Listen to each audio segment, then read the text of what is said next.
Alright, we're back with some more Dark Souls, baby. Hello, ladies and gentlemen. It's time to get good and hopefully not die. We know this is not gonna happen, but oh well.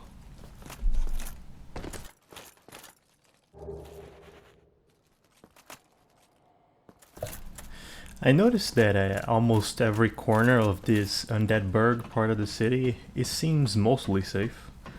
I know that there are usually ambushes in From Software games, but this part seems quite chill. I'm actually able to relax, it seems. I know what you're thinking, might be temporary, but hey, I'll take what I can get, you know what I'm saying? Oh boy.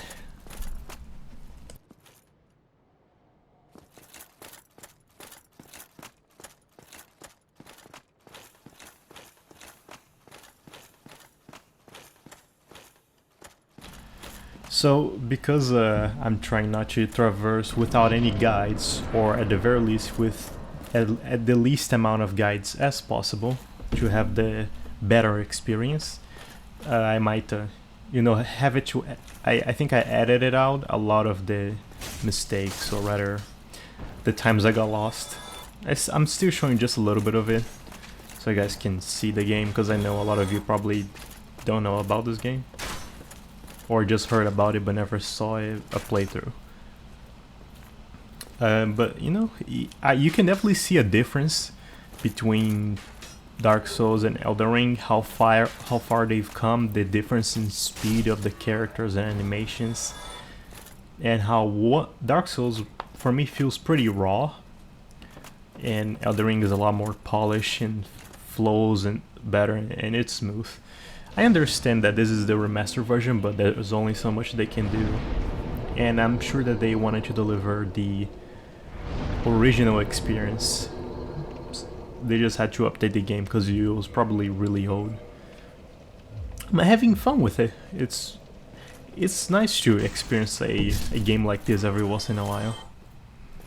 I definitely recommend it for those who like these types of games or have the patience for us. Because, as you all know, From Software has a reputation for their difficulties. But it's understandable. Anyway, I suppose it's just a matter of taste. I really like it. Oh, speaking of ambushes, there's one. Oh, I forgot, never mind. This is not... Be wary of it, it's just a merchant. Then you are a welcome cast. I trade for souls. Everything. Things are getting treacherous in these parts. A horrible goat demon has moved in below, and up above there's that humongous drake and a bull demon too. If you stick around this place, it might end up being your grave. So I'm assuming he's talking about every boss in this area. I know that the goat demon is meant to be the Capra demon, because I hear his name a lot, especially on Reddit threads about it. I know very little about the bull demon. I forgot the name, but it's something like Minotaur demon or whatever. And the drake, I don't know if it has a name, if it's just Drake, but I assume it's just a dragon, because From Software has a tendency of putting dragons in certain areas where they're gonna keep spitting fire. Dark Souls 3 has that. I played a little bit of that game, but it was a rental, so I only played the beginning of it. Which I will play, in fact, once I finish all the From Software games I have currently. As some of you may know from my Bloodborne video, I think Sekiro, Bloodborne, Elden Ring, and this one are the 4 games that I have. I have finished Elden Ring, I have finished Bloodborne. I'm just not posting the videos yet because I want to make them good, you know. As for the Sekiro, of course. This one's Sekiro's gonna be hard, man. That game is by far the hardest From Software game. I'm pretty sure there's no debate on that whatsoever. But I know it's still fun. It's a lot more similar to the combat style that I like. It's not exactly hack and slash, but it is definitely an action game, especially since you don't have a stamina bar. Oh yeah, this guy. I almost panicked for a moment right there. Cause fucking, you just fall and then you take damage. It's so annoying.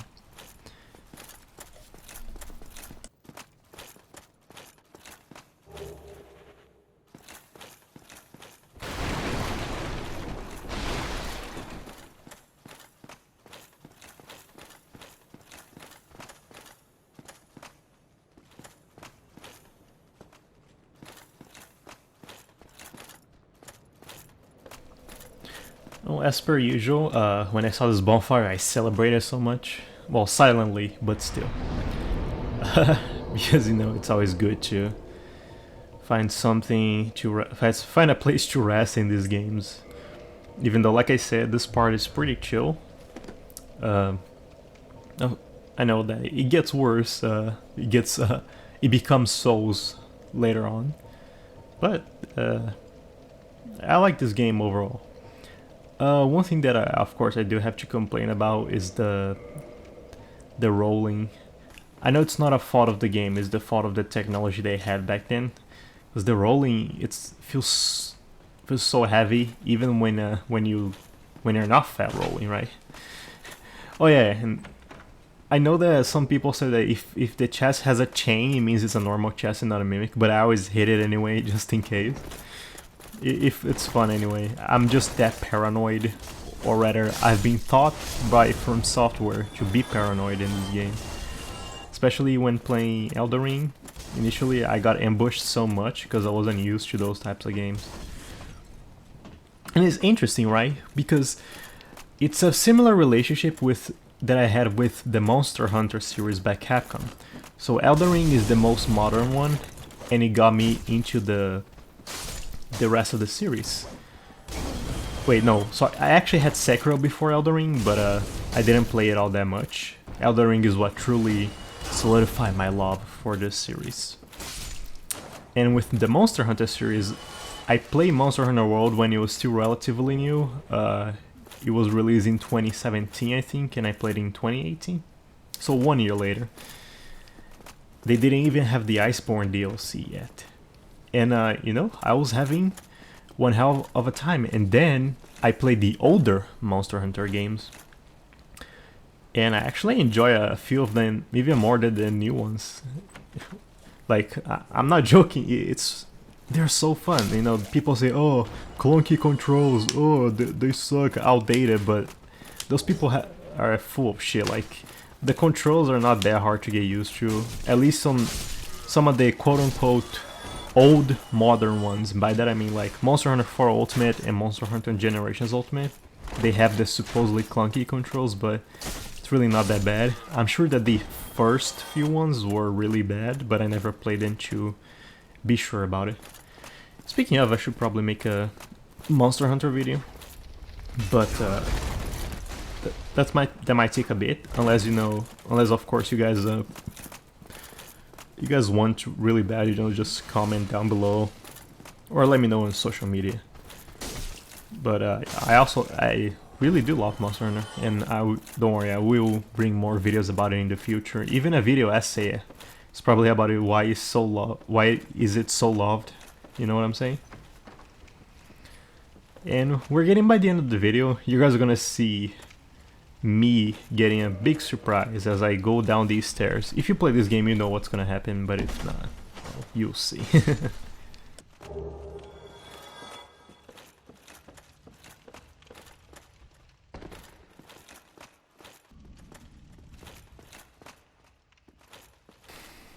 And there he was, that boy, good old boy Havel. Oh, I don't know how you pronounce it, but I just say Havel for safety. I thought I could outrun him, but enemies had a lot more aggro in these older games, or maybe our character just didn't run as fast as the most modern protagonists. And I thought, you know what, he's probably not that bad. And then I just proceed to get one shot. But yeah, the chill time has ended.